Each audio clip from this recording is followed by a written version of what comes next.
सुप्रभात. आता आपण ज्योतिषशास्त्राची आधी मूलभूत माहिती घेऊया. ज्योतिषशास्त्राचा विचार करताना प्रथम नैसर्गिक तत्वांचा विचार करावा लागतो. त्या दृष्टीने नैसर्गिक तत्वे एकमेकास पूरक आहेत का, तसेच अंतरिक्षातील मूळ स्तोत्रांचा अभ्यास म्हणजेच निसर्गातील पंचमहाभूतांचा अभ्यास करणेसुद्धा आवश्यक असते. थोडक्यात निसर्गाचे हे विविध गुणदर्शनच होय. मानव प्राणी हा मनुष्य निसर्गापासून निर्मित असल्यामुळे निसर्गाचे हे विविध गुण माणसाच्या व्यक्तिमत्वात असतात. व्यक्तिमत्वातले ते तत्वगुण कोणते ह्याचा विचार आपण आज करूया. पंचमहाभूतात अग्नितत्व, पृथ्वीतत्व, वायुतत्व, जलतत्व आणि आकाशतत्व ही 5 तत्वे समाविष्ट आहेत. अग्नितत्व आपल्या नावाप्रमाणे या तत्वात अग्नीची दाहकता अधिक असते. कठोर, क्रियाशीलता, भावनेपेक्षा कर्तव्य श्रेष्ठ मानण्याची प्रवृत्ती असते.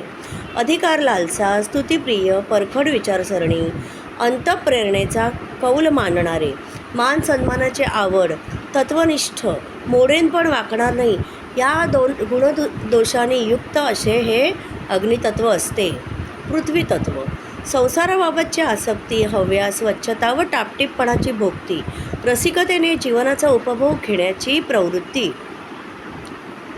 नीटनेटकेपणा, सोशिकपणा, दीर्घोद्योग, हिशोबीपणा, सहनशीलता, प्रमाणशीर अवयव रचना, दडवून ठेवण्याची वृत्ती, सौंदर्य आसक्ती इत्यादी गुणदोष या तत्वरूप प्रकट रूपात दिसतात.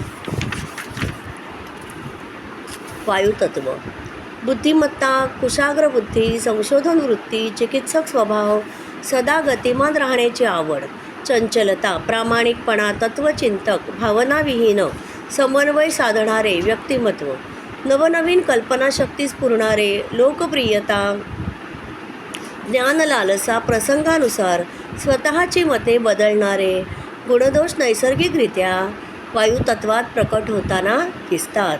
जलतत्व सौंदर्य, कोमलपणा, संस्कारक्षम, घडवाल तसे घडविणारे, परिस्थितीनुरूप जुळवून घेणारे, विचारात वारंवार बदल करणारे, मार्दव, हळवेपणा, ऐहिक सुखाची आसक्ती, सेवाभावी वृत्ती, सर्वांशी मिळून मिसळून वागण्याची क्षमता, संसारसक्त नाते जोडणारे, प्रेम करणारे आणि प्रेमाची प्रतारणा झाल्यास टोकाची भूमिका घेणारे, लवकर भावनाविवश होणारे आध्यात्मिक गुणदोषाचे स्वरूप जलतत्वात आढळतात. आकाशतत्व ज्योतिषशास्त्रानुसार या तत्वात 4ही तत्वे समाविष्ट असून त्यातील 4ही तत्वांच्या गुणदोषाचे विलनीकरण अथवा उत्पत्ती आकाशतत्वात झालेली आढळते.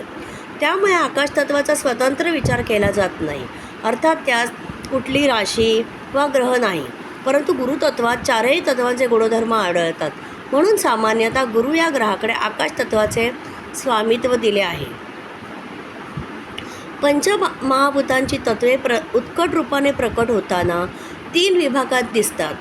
चरतत्व, स्थिरतत्व, द्विस्वभाव.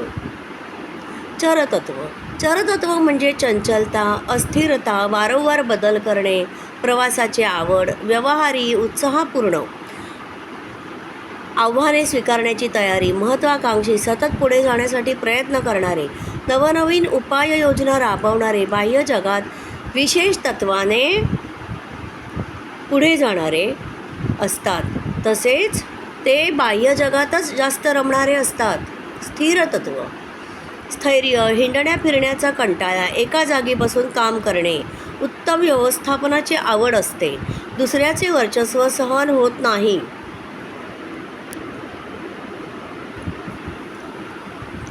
मान सन्मानाची आवड असणारे, ठरवलेली उद्दिष्ट नेटाने पूर्ण करणारे स्थिरतत्व असते. द्विस्वभाव तत्व चर व स्थिरतत्व या दोन्ही तत्वांचे बेमालूम मिश्रण म्हणजे स्थिरतत्व. बोलण्यात आणि कृतीमध्ये मेळ नसतो. एक ना धड भारावर चिंध्या, धांदरट, धरसोड वृत्ती, निर्णयाचा अभाव, चंचलता, सखोल आणि पूर्ण ज्ञान नाही, दुटप्पीपणा. चर आणि स्थिर तत्वाचे मिश्रण असल्यामुळे दोन्ही तत्वाचे गुणधर्म द्विस्वभाव राशीत असतात, द्विस्वभाव तत्वात असतात. पुरुषतत्व निष्ठुरता, आक्रमकता, धाडस, स्वावलंबी, निर्भयता, अहंकार, शौर्य, धैर्य, स्वातंत्र्यप्रेम, काटकपणा, कर्तव्य तत्पर असते. शारीरिक जोम आणि उत्साह जास्त असतो. बाह्य जगात रमण्याची वृत्ती असते. स्त्रीतत्व: नम्रता, विनय, ममता, वात्सल्य, सेवाभावी वृत्ती, संगोपन, परावलंबित्व, शारीरिक ताकदीचा अभाव, दुसऱ्याच्या मदतीने पुढे येणे, संसाराची आसक्ती, सोशिकता, चिवटपणा असे गुणदोष स्त्रीतत्वात असतात.